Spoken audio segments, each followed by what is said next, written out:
Now, we want to go back to the breaking news that we told you about earlier. Silvergate Capital is going to be winding down and liquidating its bank, Silvergate Bank. And of course, this is the bank that was known as the crypto bank because it catered to the digital community.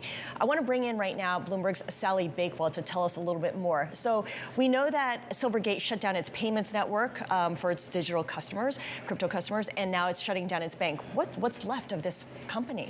That's a great question. Probably not very much. What it does have is the all-important banking charter, but without the network and without other parts of its operations, it really doesn't offer very much. And the bank, it's been through a lot of trials and tribulations since the collapse of FTX, which is the crypto exchange whose deposits it's held. It's seen its depositors flee. It posted a $1 billion loss in the fourth quarter. Its shares have tanked. It's been under investigation by the Department of Justice.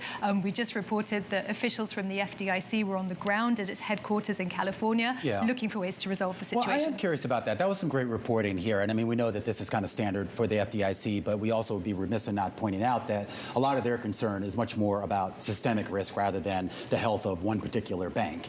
Is there a case to be made, based on what we know about Silvergate's operation, that there is some sort of broader risk there that maybe does need to be bolstered? So Silvergate did have loans, advances from the Federal Home Loan Bank, but it has, in fact, repaid them, and it probably repaid them to get things in a sort of orderly fashion for exactly this event, that it's winding down in an orderly fashion, as its statement says.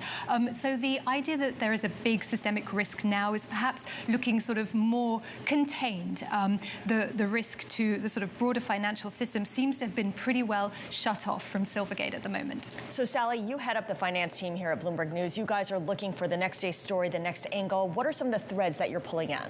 For Silvergate, well, one of them had been what will happen to this bank. Will there be a potential buyer? Because in situations like this, someone often comes along, a healthy bank, and hoovers up what's left under sort of supervision by regulators. Now it's winding down and effectively being shut. A big question that remains is who will bank the crypto industry? Silvergate was a sort of a one-trick pony in that regard.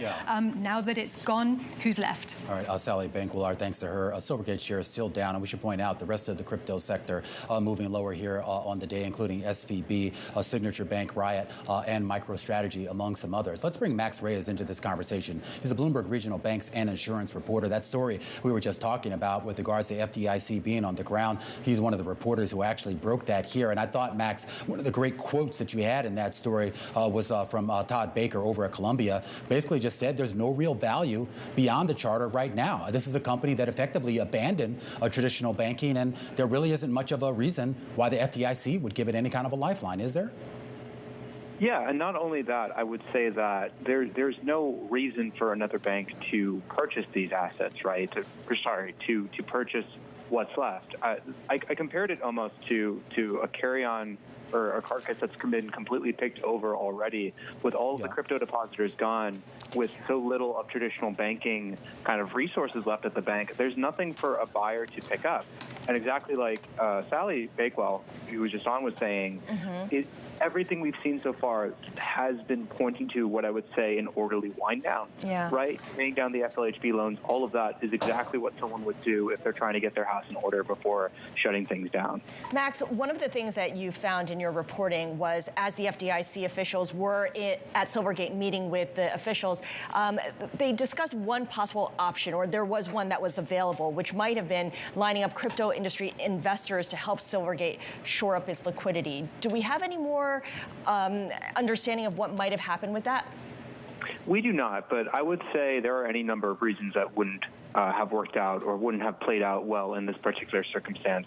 One of them, kind of the obvious one, is that the FDIC, when it's looking to resolve a situation like this, it is frequently looking for another bank, someone who customers can go to, right, to withdraw deposits, to kind of continue the banking relationship. A recapitalization would have kept Silvergate around, but it's unclear if it would have been able to keep going, right? Because it would have just run into the same problems, even with more capital on the books, which is, I think, perhaps one reason we're seeing things shake out the way they are.